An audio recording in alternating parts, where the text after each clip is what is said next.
Today we are going to tackle the last chunk of what we have for new material for Unit 2. Today we're going to be talking about the rise and eventual downfall of the Mongol Empire, the world's largest contiguous empire in all history. I do ask that you take some notes. There's a couple things that specifically I will ask you to put in there, but as long as you have some semblance of note-taking over the Mongol Empire PowerPoint, you'll be good for our next notebook check, which won't be this week, but it'll be at some point next week. Again, PowerPoint, video clips, stuff like that, that is kind of what's going on for the next couple of days. On Wednesday, we are going to be working on a test review for the Unit 1 and 2 DCA, the Unit 1 and 2 exam that we're going to have this upcoming Thursday. The exam itself is going to be 30 questions this time, but the same time limit. It's still going to be 45 minutes. The test itself is something that you're going to complete in class. If you study for it, if you do the test review, you'll be in pretty good shape. The test review is available now, okay? If you want to work on it early, that's fine. We are going to do some of it together in class, but it's here for you. If you go under Wednesday, you've got the print version here, which is if you want to print it up and write on it and take a picture of it, you certainly can. But essentially, I've got a couple maps here that go over, you know, kind of the core content. I don't know what happened to my Unit 2 map. Doesn't really matter. Oh, there it is. Why is that all the way down there? The next section is basic vocabulary. All I need is some definitions, some descriptions. A lot of this stuff you should be able to do from memory. If not, if you look through your notes, if you look through your book, if you Google it, it shouldn't be too hard to find. And there's a decent amount, but like I said, it's all stuff that we talked about before, and hopefully you remember most of this. The last part, we're going to watch two separate Heimler's history videos, his overall Unit 1 review, his overall Unit 2 review. We're going to do that in class together, so if you want to wait for these portions, that would be perfectly fine. But essentially, after we watch the video, you're just going to type up a little summary or write up a little summary. What were some of the big ideas? What were some of the general themes that you saw? What were some things that he went over in depth that you think you might need to know? At the end, I do give you some resources to kind of help you out. Obviously, the AMSCO book, the website I've shown you before, Freemanpedia, they do have sections on both of those units, Unit 1 and 2. Heimler's history, in addition to having like the unit videos, the big picture videos, he also breaks it down into like little units, like, you know, the Islam part, the Silk Road part, so on and so forth. Again, watching some of those, especially if you missed some time or forgot some information, may not be a terrible idea. I also put a link to something that I've shown you before. It's a curriculum overview website, which again, you know, just provides additional resources. This test review is going to be due the day of the exam. The place you're actually going to submit the test review, why'd it go all the way up here? Oh, there it is right here, okay? Unit 1 and 2, it is kind of the digital version. What's that? This week. It's due the same day as the test. But this is the digital version. You can, like I said, you can either print it up and write it, or you can copy and paste this stuff into the text box and submit it that way. You can download it and type it up. I mean, there's a variety of ways for you to submit this. But yes, this is due this week, the same day as the exam. And it's already up there. So if you want to get started early, more power to you. It is for a grade. Now, that being said, I'm glad you brought that up. I do have an extra credit opportunity available for you. Last week, by Friday, everybody was supposed to get onto AP Classroom and do that quiz. Some people did, some people didn't. You know, it is what it is. I decided that because the website is kind of weird, if you didn't do it, no big deal. It's a no count. If you did do it, though, I gave you 100, and if you completed the quiz within the time limit, because some people somehow found a way to like spend 6 hours on it, but if you completed the quiz within the time limit, I did give you extra points, and those should already be in the grade book. We're going to keep doing those quizzes, but I figure, you know, since so many people do need some help, They're just going to be extra credit. So if you don't want to do them, hey, that's fine. But you do have an excellent opportunity to perhaps earn you some points. Now, I'm not going to give you 100 every time, but we'll do it like was the original plan. If you can complete the quiz within the time limit, it's 15 questions. I'm giving you 20 minutes. I will give you an extra point for every single one that you get correct. So you could potentially get 15 points extra added to a test grade, which I think is something everybody, could use. I mean, that's something that could be very beneficial. Same sort of deal. It is open this week. It will close Friday at 11:45. So get in there, give it a shot. You got nothing to lose, but you could potentially gain a lot. Plus, ideally, even though it's not due until Friday, get it done after you study for your test. It's the same sort of information. So study, then you can do the quiz, hopefully get your extra points. And plus, if you do poorly on the quiz, maybe you've got some ideas of things that maybe you need to go back and look at. So those are the three things that are coming up this week that could have an impact on your grade, probably a pretty big impact. You got your test review, you got your test, both those are on Thursday, or due Thursday, I should say, excuse me. And you've got this extra credit opportunity. So again, take advantage of it. As far as last week, those first 4 assignments, I'm not accepting those any longer. But I am still accepting your essay, which is the test grade. You need to get that in if you haven't already. I am also still accepting the notebook. And again, the notebook is eventually going to average into your final test grade. So please get those things in on time. Again, we're kind of at the halfway point, and while we have opportunities still that could really help you out, they're going to be dwindling as time moves forward. So definitely get stuff in, get in on time. If you can just get your stuff in on time, that usually helps you out tremendously.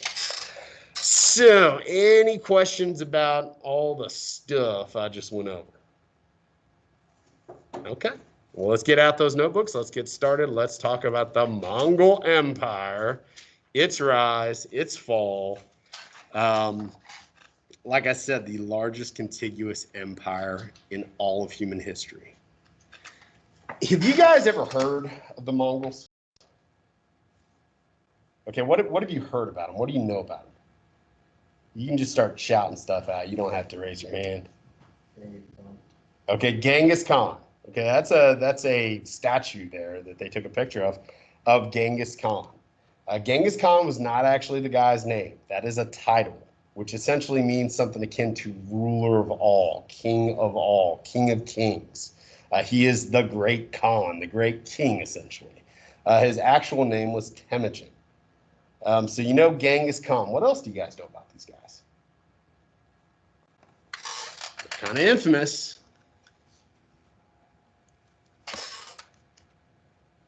Okay, they've got a modern country named after him. Which one? Mongolia. Very good. Has anybody ever been to Genghis Grill over there in Lake Worth? It's named after Genghis Khan, Mongolian barbecue. The idea is they'd be out on the steppes of Eurasia, or especially Central Asia, and they would, hunt throughout the day using their bows. They're excellent archers. And then at night, they would accumulate whatever food they'd found and kind of flip over their shield and fry it all up, similar to what they do at the Genghis Grill. That's kind of the concept. How real that is, who really knows? They're kind of a complicated bunch. On one hand, you will find that the Mongols have a legacy of brutality. We're talking millions upon millions of people just slaughtered, okay? Very, very fearsome, very, very scary. They definitely had a brutal reputation. But on the other hand, they helped to connect cultures. They helped to revitalize Silk Road trade. Once they conquered a territory, they were pretty effective at ruling it. They were tolerant of other religions. They were tolerant of other cultures than their own. They didn't really force their customs on the people that they conquered. So it's kind of it's a mixed bag. Some people look at Genghis Khan and say this is one of the most evil men who ever lived, and that's probably true. But others look at him and say this is one of the most proficient rulers that's ever lived. Definitely one of the greatest military tacticians who's ever lived, and that's probably true too. And it's one of those things, it's kind of like all things in history. It's very gray.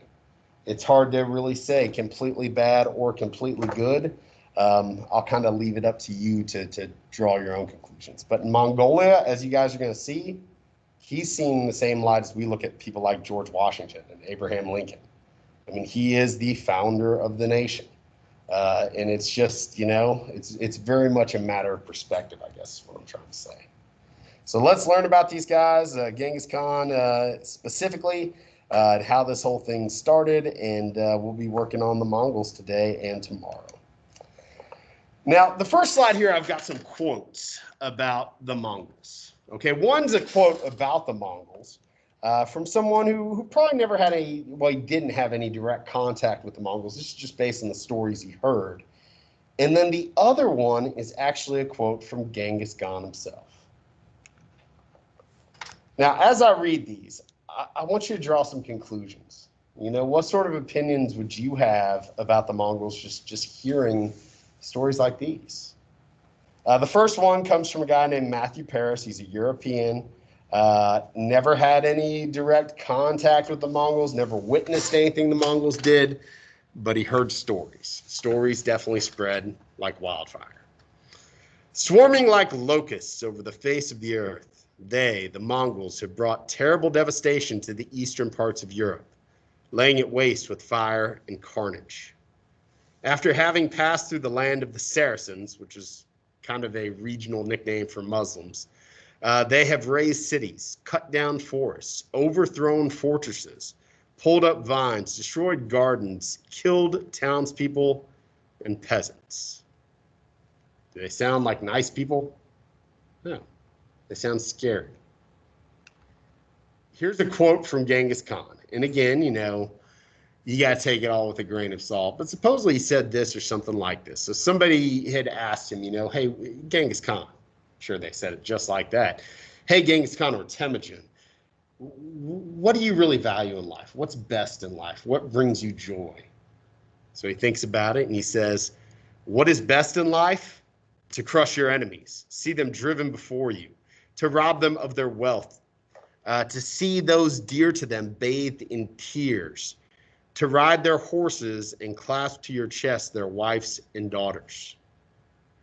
He also reportedly said, I am the punishment of God.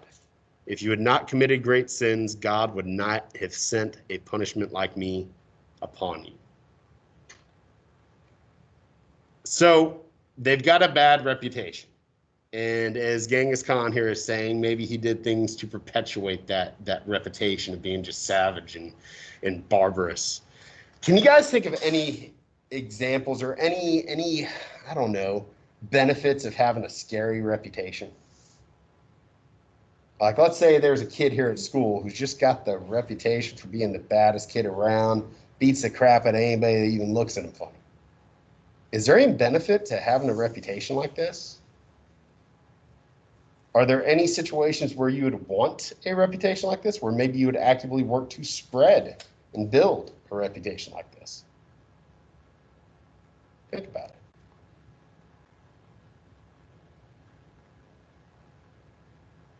Does anybody want to fight the baddest kid in school? Maybe some, if you want to be the baddest kid in school. But more than likely, no. You're going to be afraid. You see him walking down the hall, you're going to turn the other way. Guys, they were setting out on conquest. They were defeating a lot of people. They had a goal in mind. And it wasn't just mindless conquest. It wasn't just, oh, we're going to go out and try to seize as much territory as possible. Remember the territory they're seizing. They're basically seeking to gain control of the entirety of the Silk Road. Because if they can do that, they know that there's incredible wealth there.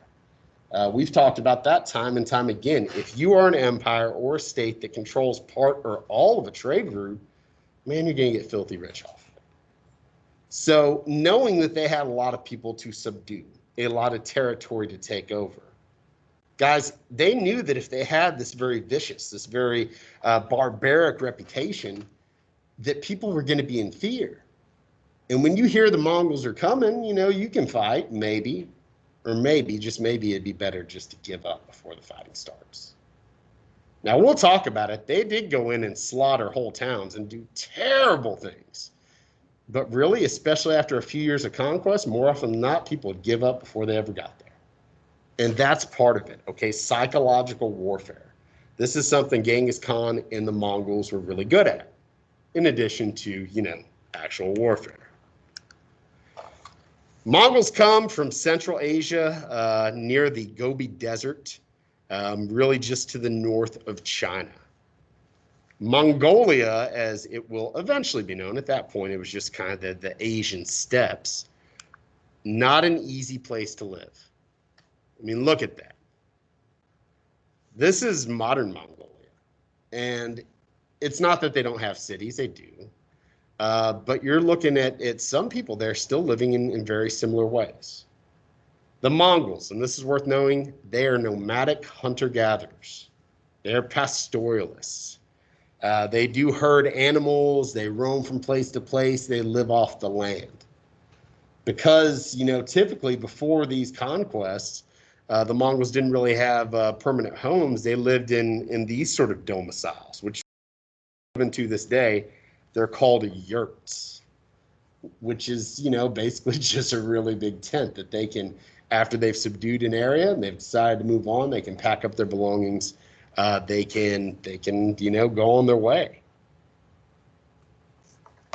Like most hunter-gatherer type of groups, the Mongols, compared to most other groups in the world at the time, very egalitarian. Does anybody remember what that word means? Egalitarian. We had used it in the context of other hunter-gatherer groups that we've discussed. Egalitarian. Nobody got an idea? All right, I get it. It's morning time. Egalitarian basically just means a society of equals. Weren't a whole lot of social classes. And men and women, like you would find in most hunter-gatherer cultures, were more or less treated as equals. I mean, it was still somewhat patriarchal, but, women certainly had considerably more rights in Mongol culture, in these kind of nomadic cultures. And part of it was, if you're on the move all the time and the men are hunting and the women are gathering, it is more of an equal partnership than you will see when people typically settle down. And that's the paradox. The Mongols are brutal, yet within their own society, women are treated a lot better than you would see in most of these more civilized places. Guys, Mongolia to this day doesn't have a whole lot of people. It has about 3 million. That's their population. That is very, very small. They have just as many of a certain animal. And it is this animal that really is the key to the Mongol success. What animal do you see in the pictures? I only see one, really. Horses. Guys, the Mongols were excellent horsemen. They could ride incredibly fast. They fought as a cavalry. Their riders were especially proficient with the short bow. So think mounted archers, riding incredibly fast, coming up against more armies and civilizations. I mean, you're looking at something akin to like a drive-by shooting, because they were that quick, they were that accurate.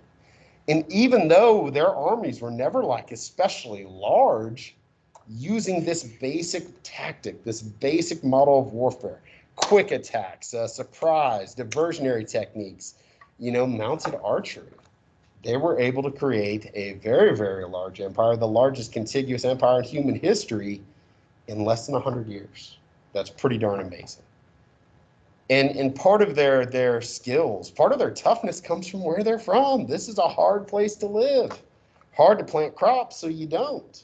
Not a whole lot of trees. It's this sort of semi-flat, semi-arid grassland. It's a place where people are typically very tough. And that is certainly something that kind of influenced the Mongol culture.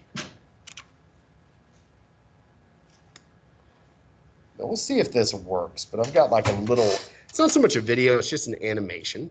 And the sound's not going to work all that well, but that's okay. It's got a cool like drum. We'll close it.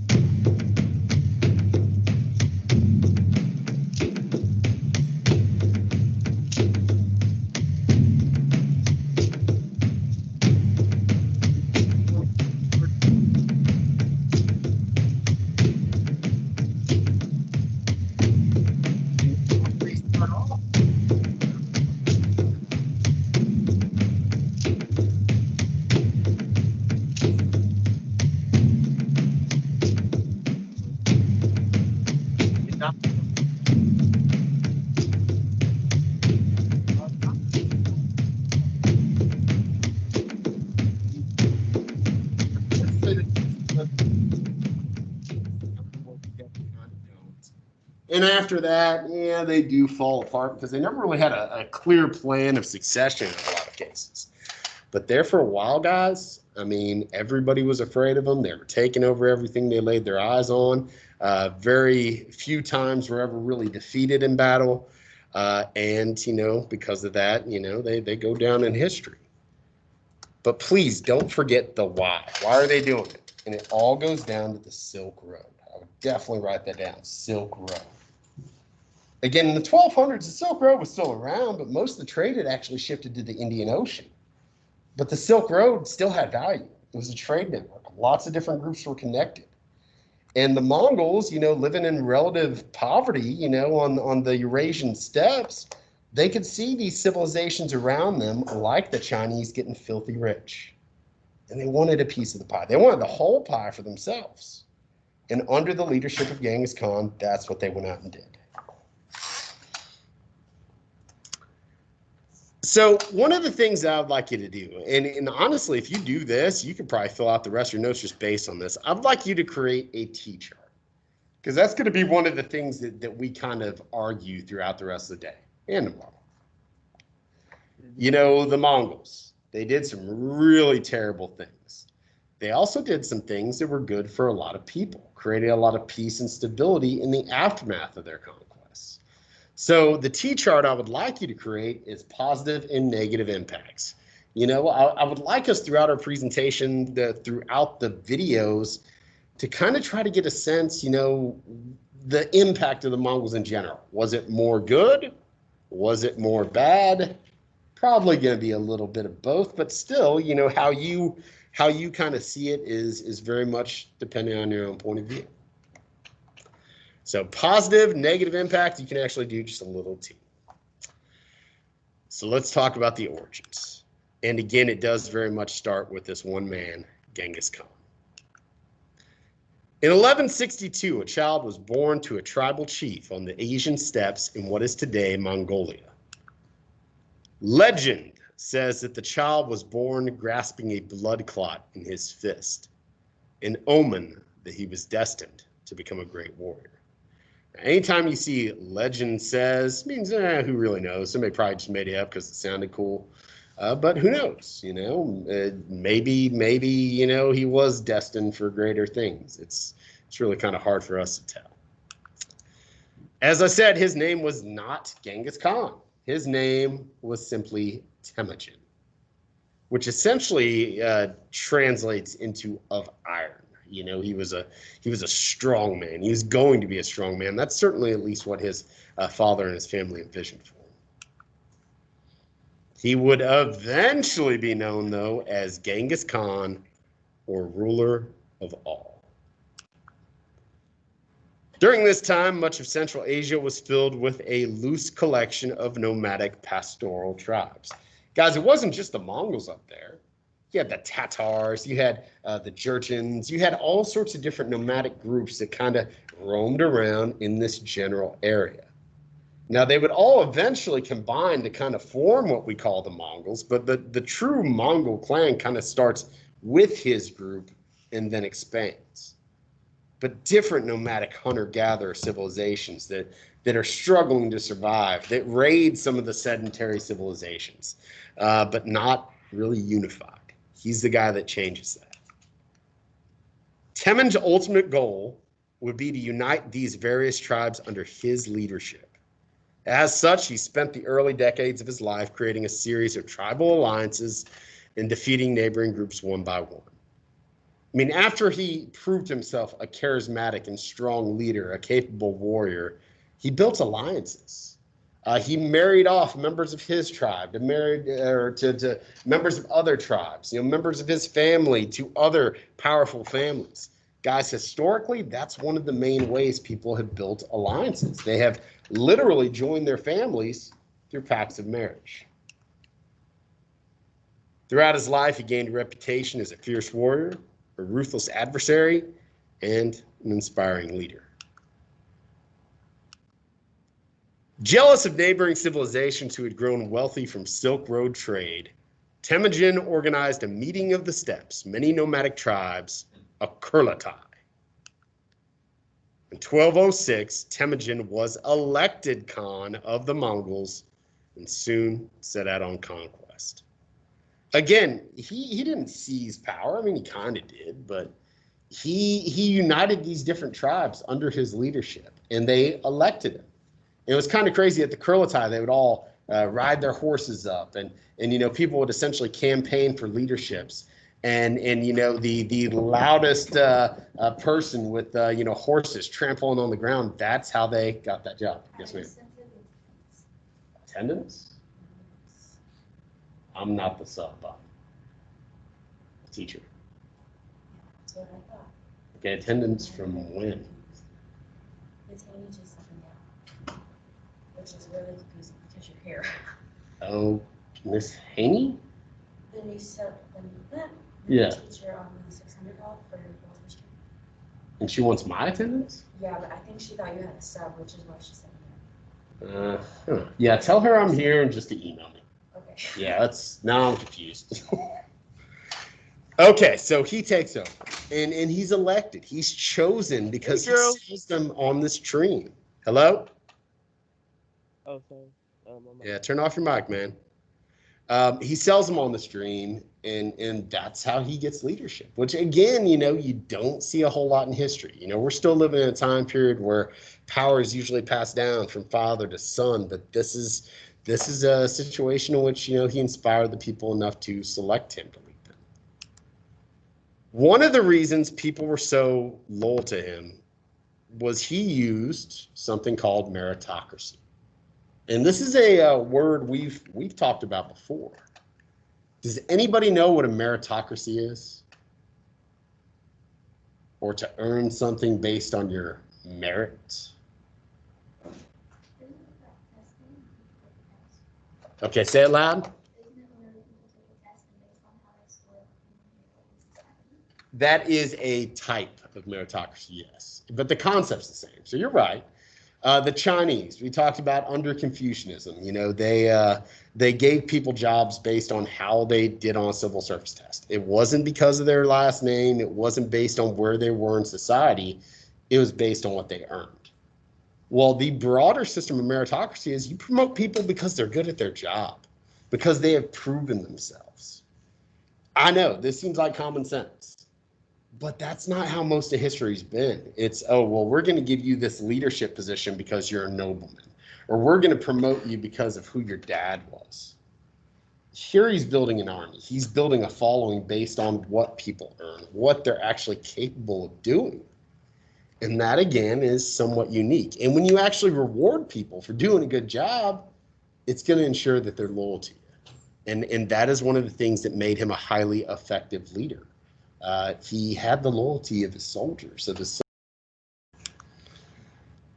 Mongolian soldiers were strong riders. They were proficient with the short bow.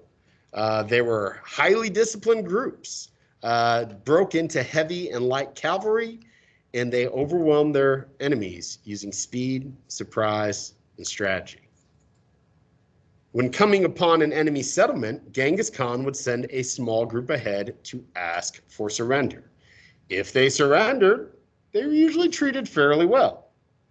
If they did not surrender, well, the Mongols did atrocious things to them. If they refused, the aristocrats, the nobility, would be savagely murdered. However, craftsmen, miners, and other skilled laborers, such as those who could read and write, were often spared. Why do you think they would kill the nobility, yet keep around, skilled engineers and builders and craftsmen? Why would they keep those people around? Why not just kill everybody? Okay, say it louder. Yeah, they need them to work. See, the Mongols were highly adaptable. They, in and of themselves, they can ride real fast, they can shoot some bows.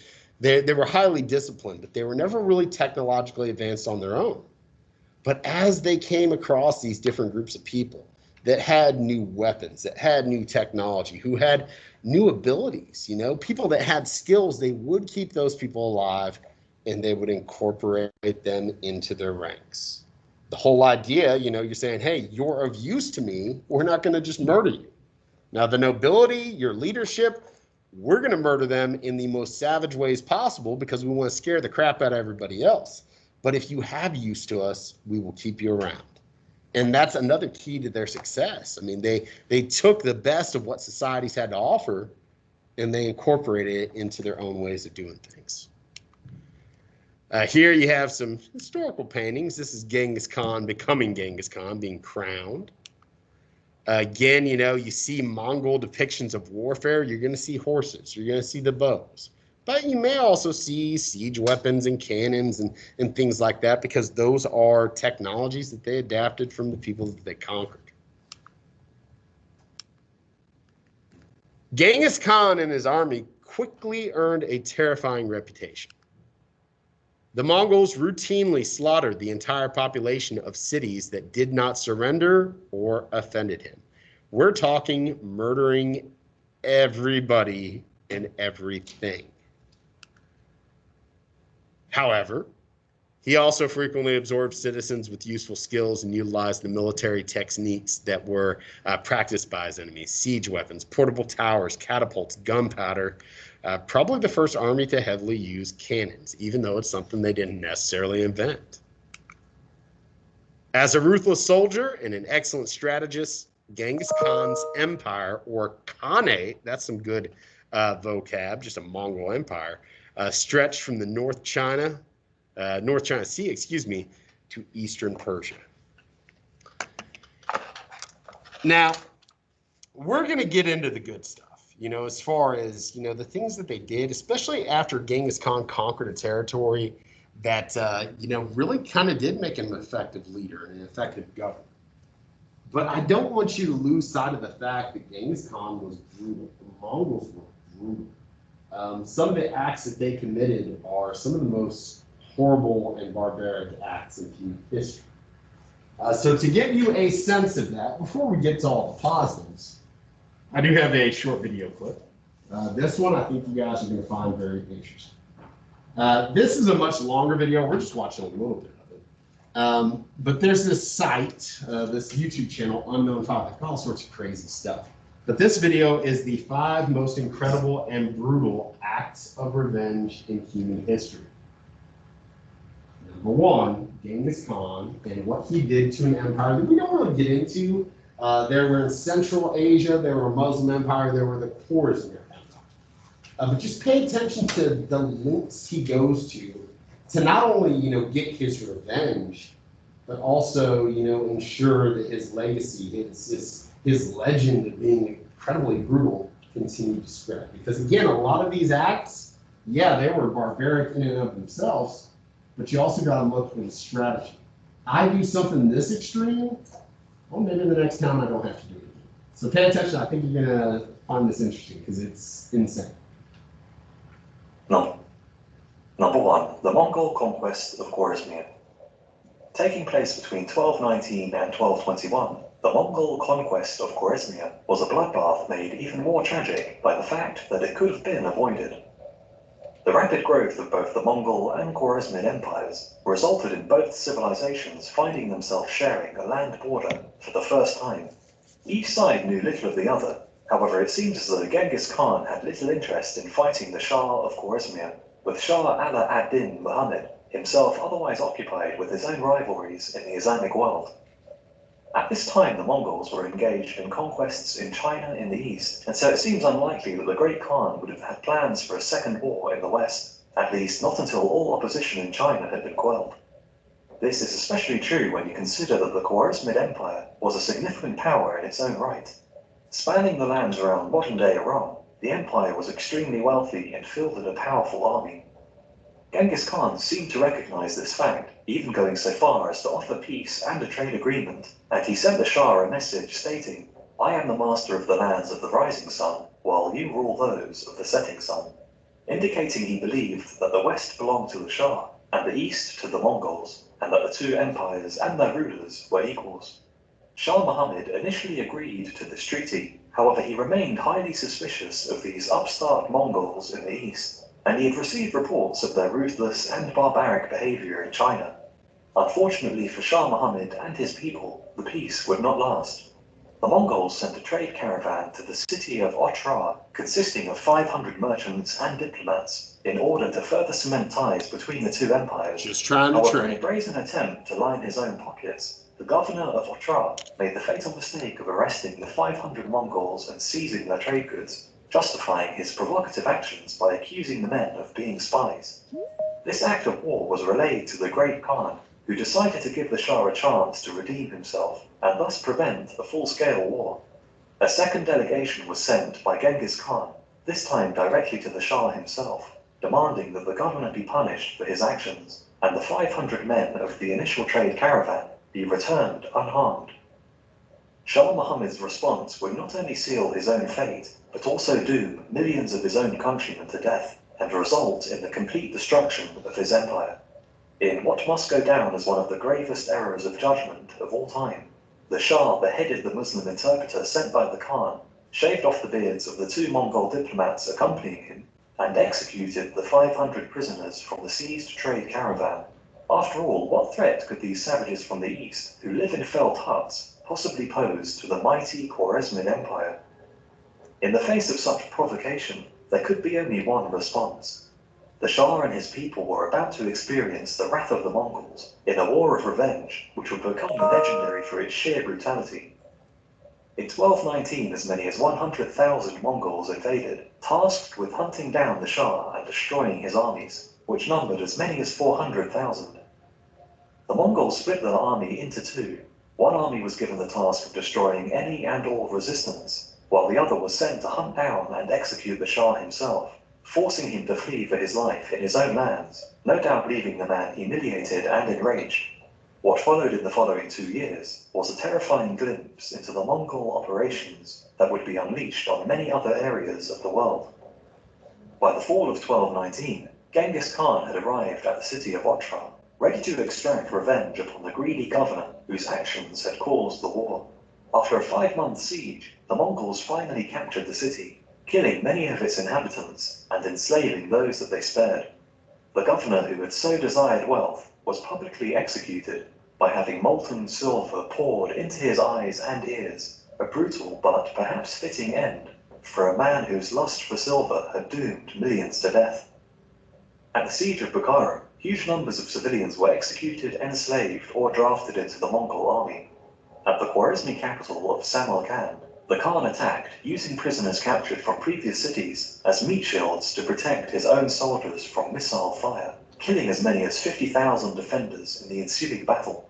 When the city was taken, all civilians were ordered to assemble outside the city, where they were slaughtered like cattle, their severed heads piled into enormous pyramids like some kind of obscene victory monument, which clearly spelled out the fate which awaited any who dared to defy the Great Khan.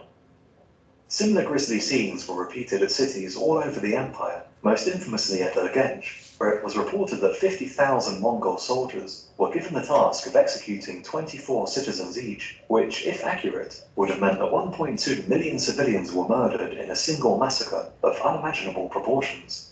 Yet such incredible levels of annihilation were becoming almost commonplace. At the siege of Nishapur, a son-in-law of Genghis was killed in battle. In retribution, every living thing inside the city was put to death, including children, babies, and even dogs and cats, with some estimating that over 1 million were beheaded, their skulls piled into pyramids. Fleeing the Mongol onslaught he had brought down upon himself, Shah Muhammad fled to a small island in the Caspian Sea, where he eventually died a broken man, no doubt cursing the lethal error of judgment he had made just 2 years earlier, and perhaps in a final act of revenge, Khan was even said to have diverted a river through the former emperor's place of birth, thus erasing it from the map forever.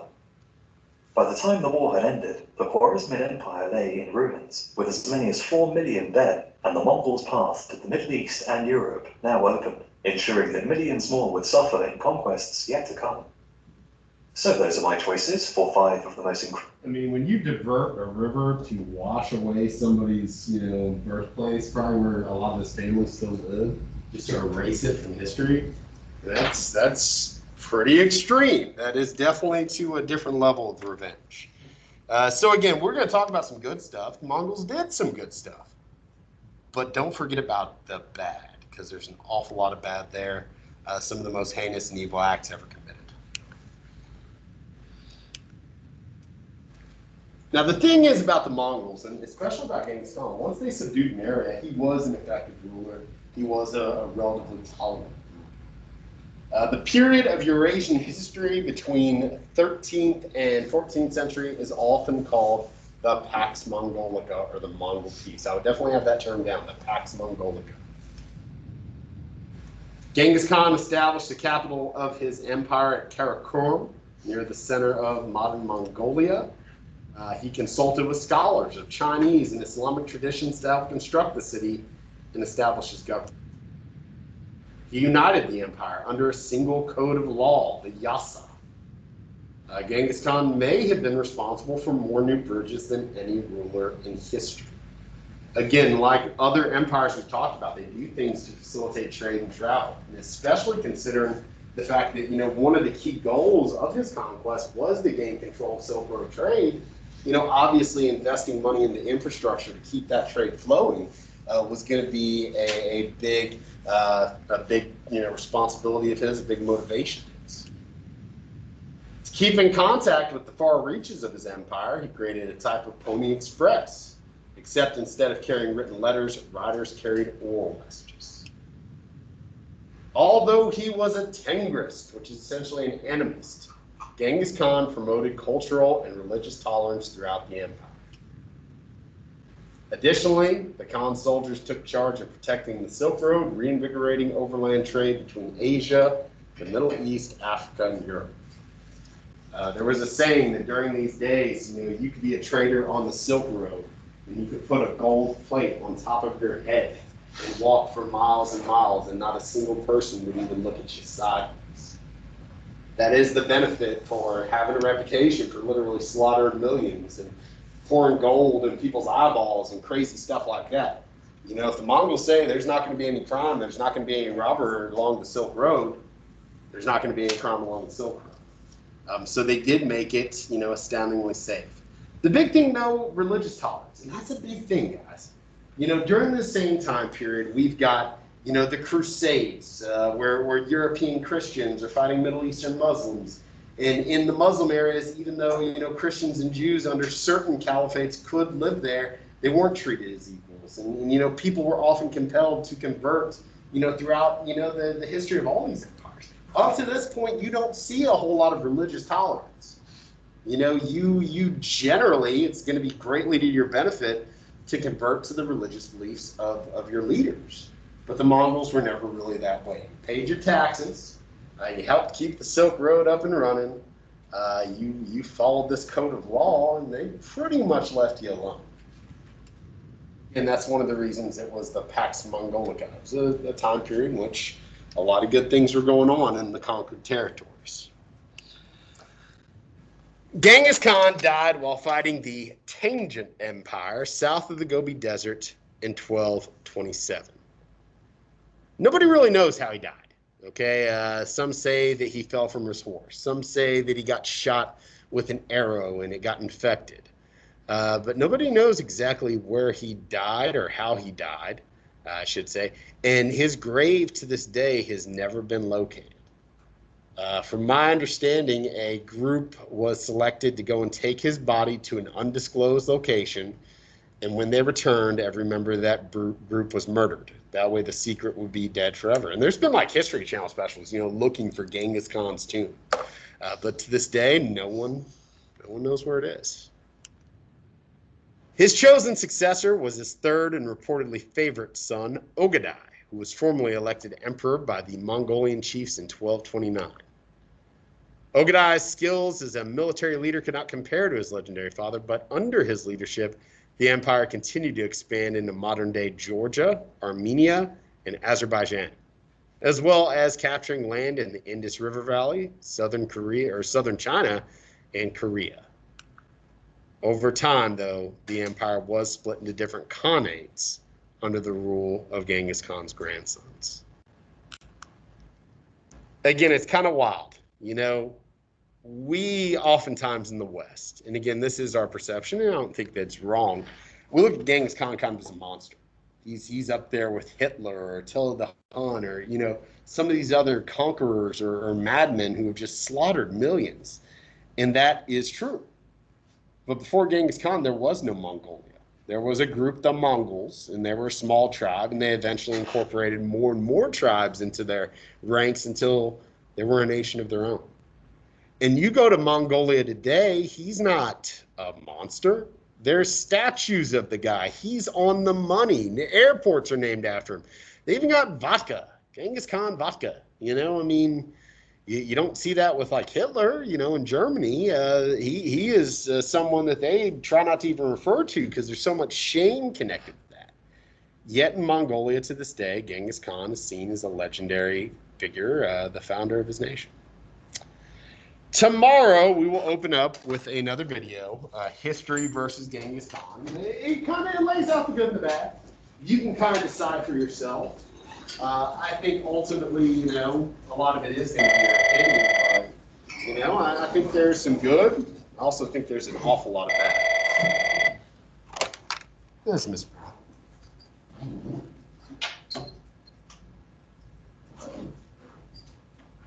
As Fiona? Yes. Do you want me to send them down, or you want to talk to them on the phone? Okay, we'll send them down then. Hey, Christian. All right, I'm coming around. If you will, just kind of start clearing your desk. Tomorrow we'll finish up this PowerPoint. I've got probably 2 more video clips we're going to watch. And again, hopefully you can kind of have a more complete view of exactly who the Mongols are and what they did. Remember, if you still owe me stuff, I'm still accepting the essay, which some of you still need to turn in. That's a test grade. That's dragging your grade down if you have 0 for it, as well as the notebook. Moving forward, try to get stuff in on time, try to get it done. I mean, we don't have a whole bunch of grades left, but the ones we do have left could help you out quite a bit. Other than that, I'll be around here shortly.